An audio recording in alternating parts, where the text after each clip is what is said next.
What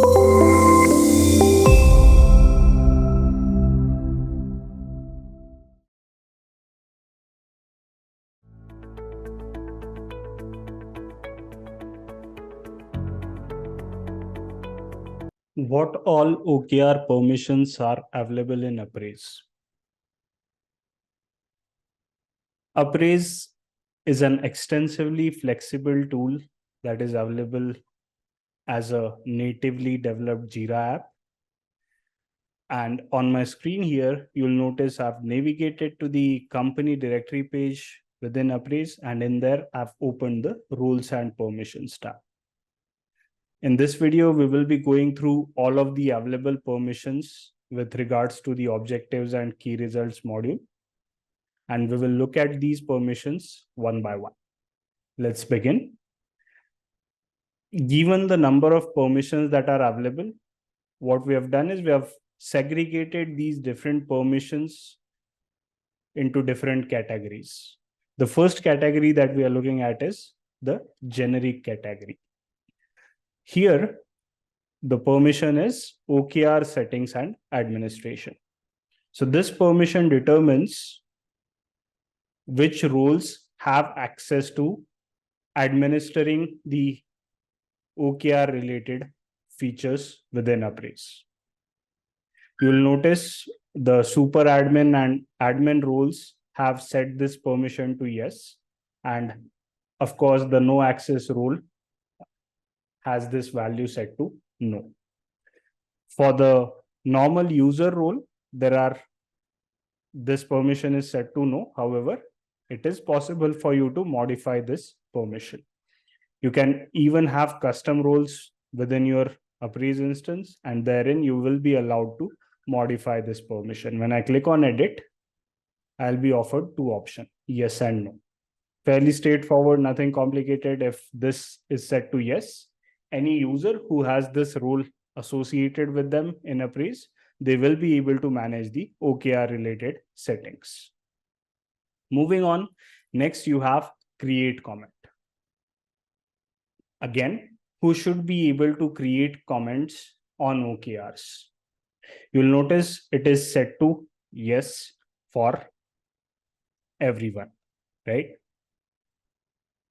For this role, it is yes. For admin, super admin, it is yes. For no access, it will be no.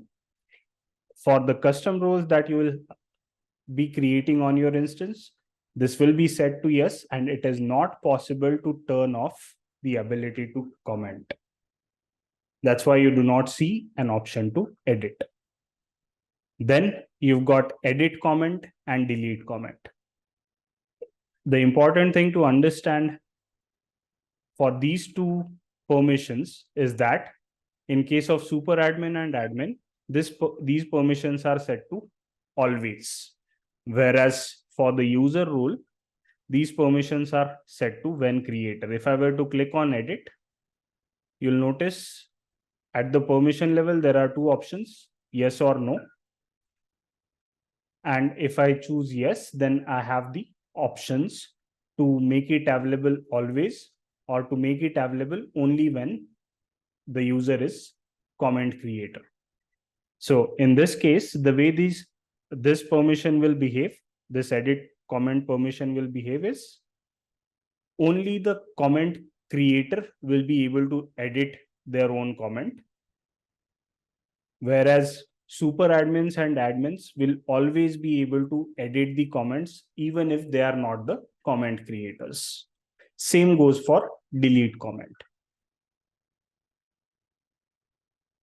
Create attachment, delete attachment, same logic. In case of create attachment, you don't have the configurable permission. You cannot change it to no. Anyone who has access to a given objective or a key result will be able to add an attachment to that objective or the key result. But when it comes to deleting the attachment, that permission could be limited to only the creator of that objective, or not the objective, only the creator of that attachment who has added it, right? Moving on, you've got manage key result reminders. In a separate video, we have showcased how to utilize the key result reminders functionality. This permission refers to that functionality. So who should be able to manage their key result related reminders? For super admins and admins, it is set to always, meaning they will be able to manage the key result reminders on any key results that they have access to. Whereas in case of the user role, the permission says when owner of the key result, meaning normal users will be able to manage KR reminders only for the key results that they own. Next one is edit objective grades. Here as well, we allow the super admins and admins to be able to edit the grades that were already added, whether they were the creators of those grades or not. But in case of the user role, that is limited to when creator. So if I have added a grade only, then I'll be able to edit that grade. Moving on to the next section, you have the company level objectives.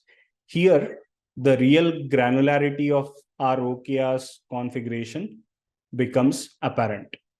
So who should be able to create company level objectives? Who should be able to view them? Who should be able to edit them? Who should be able to delete them? Who should be able to punch in on those objectives? Who should be able to reopen these company objectives once they are closed? Then who should be able to add company level objective grades and so on. Let's look at these permissions one by one. Create company level objective. This is probably a permission that you want to be limited to a certain set of users, right? Not everyone within your organization should be able to create company level objectives. And that's why you will notice for super admins and admins, this permission is set to yes, but for users, it is set to no by default. When I switch, I have only these two options, yes and no. Whereas when it comes to view company objective, here you have always, when creator, when shared, and if I click on edit, I've got these two options. Yes, no. In case of no, obviously they won't be able to see the company objective, even if it is shared with them. If it is set to yes, then you have these different options, whether it should be visible always, irrespective of the feedback, irrespective of the objective visibility setting, whether the logged in user is an objective owner or the creator. Moving on, similar to the view company objective, you've got edit company objective and delete company objective. When you click on edit, what the current permission means in this case is, if I have created a company objective, I will be able to edit it. Or if I'm the owner of the company objective, I will be able to edit it. And that's the reason, in fact, if you look at the view company objective permission for super admin and admin, you'll notice for super admin, the view company objective permission is set to always, whereas for admin, it is set to when creator or when shared, which means admins have access to the company level objective only if it was created by them or it was made visible to them through the corresponding objectives setting. Whereas in case of super admins, irrespective of whether the objective is made visible to them explicitly or not, they will always be able to access it. You've got similar set of permissions for deleting company level objectives, same set of permissions for punching in on company objectives. Now, the punch in permission is important because in some situations, organizations may want to delegate the responsibility of making progress on objectives and key results to multiple team members. So for punching in company level objective, you've only got these 2-3 options. Either the logged in user has to be the creator of that company level objective or owner of that company level objective. Reopen company level objective, you've got only 2-3 options, similar ones. when creator, when owner, and always. Scrolling down, abandoning, closing an objective. Again, you can decide. So why do you have a separate permission for company objectives? Because obviously it's a higher level objective and you don't want all of your colleagues or all of your employees to be able to play around with that. Next up, you have the permission for creating company level key result, editing company level key result, deleting company level key result, punching in, adding, deleting company key result action. We'll come to the key result action, but let us first understand the create company key result permission. When I click on edit, you'll notice when creator of parent objective, when owner of parent objective. What that means is, if these are the settings, then the logged in user will be able to create a company level key result only if that user is creator of the objective in which they are creating the key result, or they are an owner. If you set it to always, that means then that user will be able to create a company level key result irrespective of whether they own the objective or not, whether they created the objective or not. You've got similar set of permissions for editing company key result. However, here you've got a couple of more options. Here you are not only talking about the parent objectives, creator and owner, you are also talking about the key results, creator and owner. If I scroll down, in case of punching in, you'll notice. So what this does is, if I have all these four options selected, or let me just uncheck these creator options. If I have these two options selected, what that means is any user who is, so within UpRaise, it is possible to have the objective assigned to X user and corresponding key result assigned to Y user. What these permissions mean, that punching in on the company level key result will be possible for Y, who is the key result owner, as well as for X, who is the corresponding objectives owner. So you can use different permutations and combinations to ensure all the necessary permissions are available with relevant users. Scrolling down, you have the ability to add, delete company level key result action.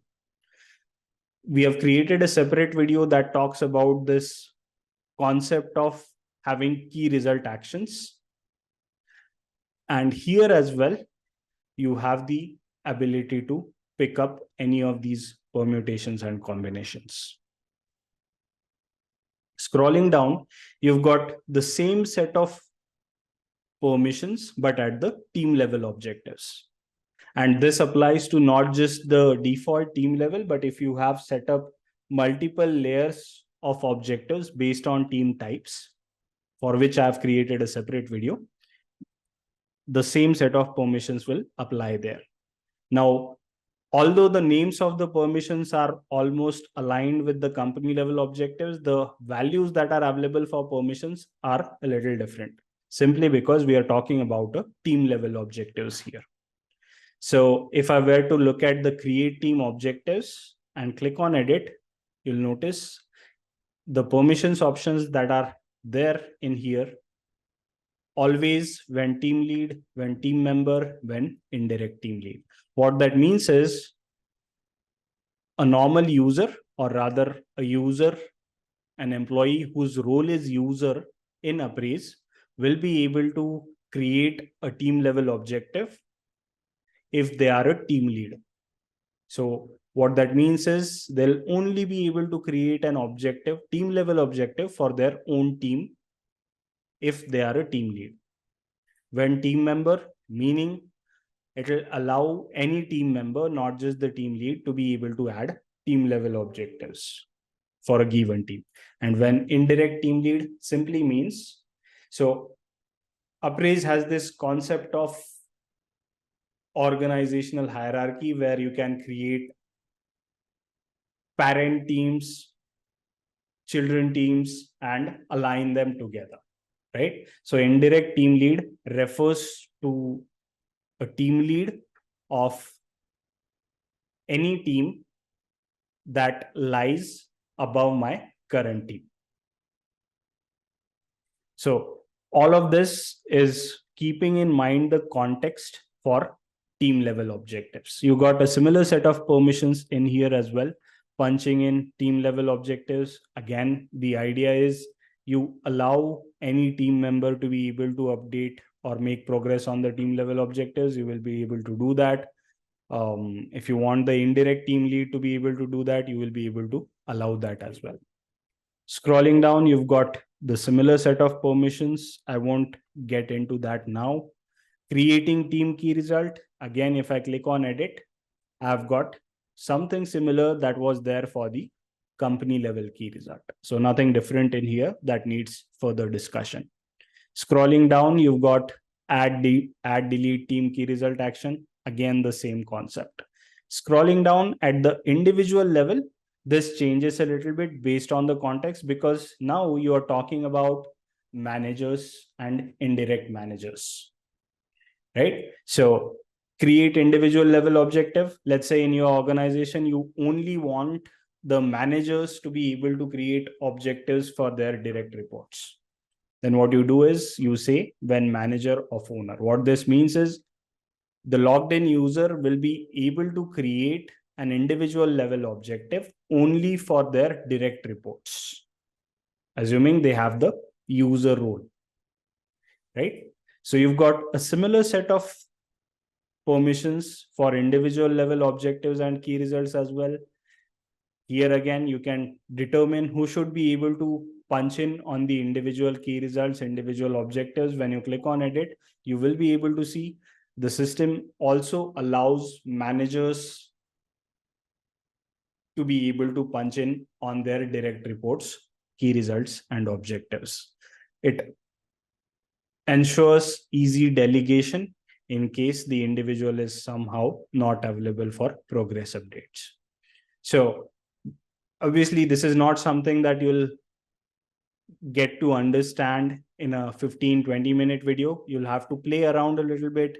Maybe you have created custom set of roles within your Jira instance, within your UpRaise instance. You can play around, understand how these different permissions work, and tweak them based on what your organizational processes are. I hope that was helpful.